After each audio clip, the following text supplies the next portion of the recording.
تمام انبیاء کی طرف سے جو ماضی میں گزرے ہیں ایک ضرب المثل کے طور پہ بات موجود ہے،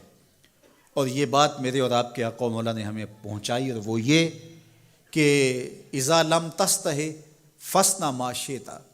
جب تیرے میں حیا باقی نہ رہے تو جو چاہے کر۔ چونکہ حیا مانے ہوگا نا یہ بڑا ہے،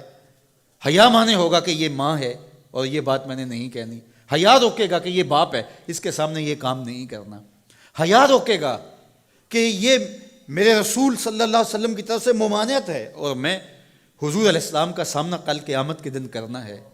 حیا روکے گا کہ یہ میرے رب کا فرمان ہے اور کیا میرا اللہ مجھے دیکھ نہیں رہا۔ حیا ہے تو گناہوں سے خود بخود روکو گے، کوئی کیمرہ نہیں تو پھر بھی رک جاؤ گے، کوئی سیکورٹی نہیں تو پھر بھی رک جاؤ گے، کوئی واچ نہیں کر رہا پھر بھی رکو گے، بند کمرے میں بھی رکو گے اپنے رب سے حیا کرتے ہوئے۔ لیکن اگر رب سے حیا نہیں ہوگا، اس کے رسول سے حیا نہیں ہوگا، تو پھر جو مرضی کرو، پھر تمہیں نہ کوئی کیمرہ روک سکتا ہے، نہ باپ روک سکتا ہے، نہ ماں روک سکتی ہے، نہ بڑا بھائی روک سکتا ہے، کوئی نہیں روک سکتا تمہیں جب تمہارے اندر حیا نہیں ہے۔ حیا ہوگا تو پھر گناہوں سے خود بخود بچتے چلے جاؤ گے، برے اعمال سے بچتے چلے جاؤ گے، بد اخلاقی سے بچو گے، زبان سے جملہ نکالنے سے قبل سوچو گے کہ یہ جملہ مناسب نہیں ہے تو میں اس کو کبھی بھی نہیں بول سکتا، اس لیے کہ حیا مانے ہو جائے گا اور طبیعتوں کے اندر ایک نور پیدا ہوتا چلا جائے گا، اور یہ پردہ جب اٹھ گیا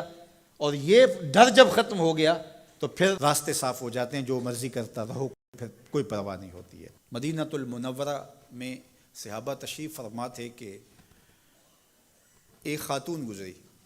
سیاہ رنگت، حبشی نژاد، تو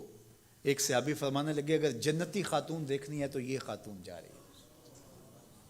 تو پوچھا کہ یہ کیسے؟ کہا ایک دن یہ خاتون حضور کے پاس آئی اور اس نے کہا حضور مجھے مرگی کے دورے پڑتے ہیں تو میرے لیے دعا کر دیجئے کہ اس مرض سے مجھے نجات ملے۔ تو آقا کریم علیہ السلام نے فرمایا اگر تم کہو تو میں دعا کر دیتا ہوں اور یہ دورے تمہیں نہیں پڑیں گے، اور اگر تم ان پہ صبر کر لو تو میں تمہیں جنت کا وعدہ دیتا ہوں۔ اب تمہارے ہاتھ میں ہے، جو چاہو کر لو۔ اس خاتون نے بغیر تأمل کے کہا مجھے جنت والا وعدہ قبول ہے، دورے پڑتے رہے کوئی بات نہیں، مجھے جنت والا وعدہ قبول ہے، لیکن حضور ایک کرم میرے پہ فرمائیے، وہ یہ کہ جب مجھے دورہ پڑتا ہے تو میں گر پڑتی ہوں، تو گر جانے کی وجہ سے سطر کا خیال نہیں رہتا، ظاہر ہے بے ہوشی ہو جاتی ہے، تو میرے پہ یہ کرم فرمائیے، دعا کیجئے جب میں گروں تو اللہ میرے سطر کی حفاظت کرے۔ تو حضور نے یہ دعا کر دی۔ اب وہ گرتی تھی لیکن اس کا سطر نہیں کھلتا تھا، اللہ اکبر، تو اس کو کتنا خیال تھا اپنے پردے کا، کتنا خیال تھا اپنے سطر کا۔ یہ جمال ہے عورت کا، عورت مستور ہے، عورت کو عورت کہا جاتا ہے، مستور سطر سے ہے، یہ پردے کی چیز ہے، اور اللہ جل شانہ نے اوڑھنیاں اوڑھ کر کے رکھنے کی خواتین کو تلقین کی۔ آج جدید مفکرین تو عورت کے ساتھ مصافحہ کے راستے بھی نکال رہے ہیں۔ وہ کسی نے کہا تھا یہ عورت کی آزادی نہیں ہے، یہ عورت تک پہنچنے کے لیے مرد آزادی چاہتے ہیں۔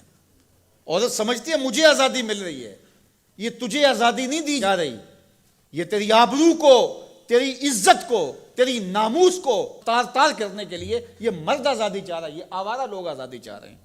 تجھے کھلونا بنانا چاہتے ہیں، تو کھلونا نہیں ہے، تیرا پردہ تیری ناموس کا محافظ ہے، تیرے برقعے کی ایک ایک سلوٹ تیرے حیا کا پہرا ہے۔ آج مغرب مختلف ذرائع سے ہم سے یہ جوہر چھیننا چاہتا ہے، تو اب ہمارے اوپر تہذیبی یلغار کے ذریعے سے، میڈیا یلغار کے ذریعے سے، تمدنی یلغار کے ذریعے سے، مختلف ناموں سے، مختلف ایام منانے کے ذرائع سے ہم سے اگر ہمارے جوہر حیا کو چھین لیا جاتا ہے تو ہمارے پلے کیا بچتا ہے؟ کیا ہم گو کوڑا قوم ہے کہ جو کوئی لے کے آئے اور اسی کے پیچھے چل پڑے؟ کیا ہمیں نہیں پتا کہ ہم کون ہیں؟ ہماری بھی کوئی بنیاد ہے، ہماری کوئی ساکھ ہے، ہمارے آباء و اجداد ہیں، ہمارے اوپر کتاب اتری ہے، ہمارے آقا نبیوں کے امام ہیں، ہمیں پورا کامل اکمل دین دیا گیا ہے۔ کیا ہم وسیع و ظرفی کے نام سے، روشن خیالی کے نام سے سب کچھ اختیار کر لیں گے؟ یا ہمیں سوچنا پڑے گا کہ ہمارے دین کی شناخت کیا ہے؟ تو میرے حضور نے فرمایا ہر دین کی ایک الگ شناخت، الگ پہچان اور نمایاں نشان اور علامت ہوتی ہے۔ اسلام کی وہ نمایاں علامت حیا ہے۔ اگر حیا ہے تو دین ہے، اگر حیا نہیں ہے تو دین نہیں ہے۔ تو اللہ ہمیں حیا کے نور سے مالا مال کرے، ہماری نسل نو کی بالخصوص حفاظت کرے، ہماری بیٹیوں، بہنوں اور مستورات اسلام بناتے دین کی اللہ خاص طور پہ حفاظت فرمائے، آنکھوں میں شرم اور حیا کے نور کو پیدا کرے، اور ہمارے باطن بھی حیا کے نور سے مالا مال ہوں۔